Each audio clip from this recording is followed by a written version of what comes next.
بسم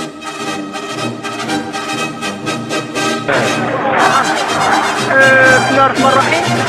كنشوف يوم تاريخي، يوم كبير باش ينزلوا الطلبه وخريجين وممرضين اليوم في هذا اليوم هذا الابرك باش يطالبوا صوت واحد على المطالب ديالهم، اللي اولا اول المطالب هو اسقاط المرسوم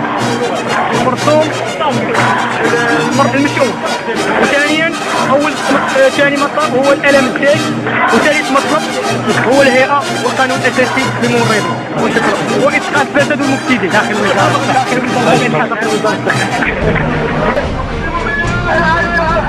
اقسم بالله العلي العظيم خلانا فيها ولا نقايده بصحة المواطنين وسلامة المواطنين اقسم بالله العلي العظيم ان نكون اوفياء لمهنة التمريض وحقوق الممرضين وآمال المواطنين. اقسم بالله العلي العظيم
ويسمح للممرضين خريجي مؤسسات التكوين المهني راك في المباراة، ماشي كي كيتقال راه خديناهم في الوظيفة باش يشاركوا في المباراة. وغير مفهوم وغير مبرر، غير مفهوم وغير مبرر.